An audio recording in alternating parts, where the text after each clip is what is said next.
ትላንት አባቶች የሀገርን ህልውና አደጋ ውስጥ ላለመጣል ብሔራዊ ጥቅሟን ለማስጠበቅ ሲሉ የውስጥ ልዩነትን ወደ ጎን ትተው ባንድ መቆማቸውን ታሪክ ያስረዳናል። የበፊት አባቶቻችን ከመሪዎቻቸው ጋር እንኳን ልዩነት በሚኖርበት ሰዓት ላይ ለውጪ ለሌላ ጠላት አይሸጡም፣ አይደራደሩም። ጊዜያዊ ቁጣቸው መገፋት ስሜታቸውን ዋጥ አድርጎ ሀገር እንድትቀጥል መክፈል ያለባቸው መስዋዕትነት ሲከፍሉ ነበሩ ማለት ነው። ጠቅላይ ሚኒስትሩ በዛሬ ንግግራቸው ላይ ምሳሌዎችን ጣሊያን ወረራ ጊዜ ያነሷቸው ነገሮች ለዚህ በቂ ማስተማሪያ ናቸው ማለት ነው። ባልቻ አባ ነፍሶ በሚኒሊክ ዘመነ መንግስት ስመጥር ጀግና አርበኛ በአድዋ ድል ውስጥ ከፍተኛ ሚና የነበራቸው የጦር አዋጊ ናቸው። ጃንሆይ ሲመጡ አልተግባቡም። አሁን እኛ እንደማንግባባው አልተግባቡም። የጃንሆይ መንግስት ግዞት ጣላቸው። ከሲዳሞ ገዢነት አንስቶ ግዞት ጣላቸው፣ እስረኛ አደረጋቸው። በስተርጅና በግዞት ሳሉ ጣሊያን ድጋሚ መጣ። አድዋ ሄደው የተዋጉ ጀግና ድጋሚ ሲመጣ ሊያባብል ሲሞክር እኔ ጸቤ ከጃንሆይ እንጂ ከኢትዮጵያ አይደለም፣ ኢትዮጵያን ከሚወር ጋር አልቆምም ብለው በሁለተኛ ወረራ በስተርጅና ተዋግተው ሞቱ። እሳቸው የሉም። ገድላቸው ታሪካቸው ግን ለሁላችን ትምህርት መሆን አለበት። የሀገር ብሔራዊ ጥቅም ከግል ፍላጎት በላይ ነው ያሉ ልዩነቶች ብሔራዊ ጥቅምን አሳልፈው እስከማሰጠት የሚያደርስ ጉዳይ አይሆንም። ሀገር የሁሉም ነገር መሰረት ነውና ብሔራዊ ጥቅም መመዘኛው የአንድ ሀገር አባል ዜጋ መሆን ብቻ ነው። ያቺን ሀገር ለማስቀደም ያቺን ሀገር ለማሳደግ የዛን ሀገር ነጻነትና ሉዓላዊነት ለመጠበቅ የሚደረግ ፖለቲካዊ፣ ኢኮኖሚ፣ ማህበራዊ እንቅስቃሴ ነው። በዛ ላይ ዜጎች መስማማት አለባቸው። አንድ አቋም ሊኖራቸው ይገባል። በጋራ መንፈስ ሊደግፉት ይገባል ነው ቋንቋው። በሕዝብ ተወካዮች ምክር ቤት 10ኛ መደበኛ ስብሰባ ላይ በትኩረት ከተነሳው ጉዳይ አንዱና እያንዳንዱ ዜጋ በሀገር ብሔራዊ ጥቅም ላይ ሊደራደር እንደማይገባ አጽንኦት ከተሰጠበት ዋነኛው ነው። ጠቅላይ ሚኒስትሩም በማብራሪያቸው አለመግባባቶች ቢኖሩም እንኳን ያ አለመግባባት የሀገርን ብሔራዊ ጥቅም አደጋ ላይ የሚጥል ሊሆን አይገባም ነው ያሉት።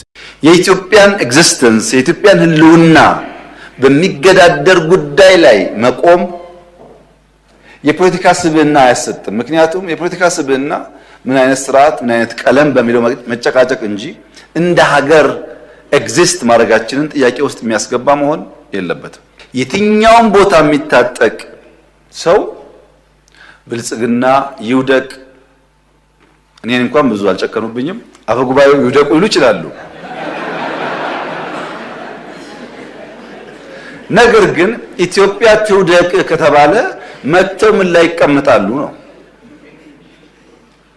ፓርቲዎች እንዲቀያየሩ፣ ግለሰቦች እንዲቀያየሩ መጠየቅና የኢትዮጵያን ኤግዚስተንስ ጥያቄ ውስጥ ማስገባት የራስ እግር ላይ እንደመተኮስ ማለት ነው። ብሔራዊ ጥቅምን ማስከበር የሀገር ህልውናና ደህንነት፣ የግዛት አንድነትና ሉዓላዊነትን ለማረጋገጥ ዜጎች በጋራ የሚያራምዱት አቋም እንደሆነ ይታመናል። ይሁንና አንዳንዶች ባላቸው ልዩነቶች ሳቢያ የሀገርን ብሔራዊ ጥቅም አደጋ ላይ ሲጥሉ ይስተዋላል። ብሔራዊ ጥቅምን ከፖለቲካ ጋር፣ ከእምነት ጋር፣ ከቋንቋ ጋር በማያያዝ ዝቅ ብለው ብሔራዊ ጥቅምን የሚቃወሙ አንዳንድ ወገኖች አሉ።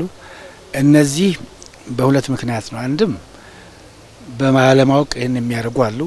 እነዚህም በማስተማር በመምከር ማስተካከል ይቻላል። ሌሎች ደግሞ የጠላት ተልእኮ ለማስፈጸም ይህን የሚያደርጉ አሉ። እነዚህን አንድ ላይ ሆነው በሚያስፈልገው መልክ መቋቋም ይጠይቃል ማለት ነው። እንደ ሀገር በሁሉም ነገሮች ላይ መግባባት ላይ መድረስ ባይጠበቅም ብሔራዊ ጥቅሞች ላይ ግን የጋራ አቋም ሊኖር እንደሚገባ የሚያነሱት የምክር ቤት አባላቱ ሀገር የሁሉም ነገር መሰረት መሆኗን መገንዘብ እንደሚገባ ተናግረዋል። ብሔራዊ ጥቅማችንን ለማስከበር መወያየት፣ መነጋገር፣ መደራደር፣ በሰላማዊ መንገድ በዲፕሎማሲ አካሄድ ጥቅማችንን ለማስከበር ሁላችንም ጥረት ማድረግ አለብን። ለዚህ ደግሞ የተለየ አቋም ሊኖረን አይገባም። በፖለቲካ ፓርቲ ልንለያይ እንችላለን፣ በሌላም መለያየት ሊኖር ይችላል። ግን በሀገር ጥቅም ላይ መደራደር አያስፈልግም። ፓርቲዎች ይሄዳሉ ይመጣሉ፣ ሀገር ግን ይቀጥላል። የሀገር ህልውና ማለት ነው። የምንደራደርበት ጉዳይ አይደለም። የኢትዮጵያ በርካታ የኢትዮጵያ ምልክቶችን የሚገልጹ ነገሮች አሉ።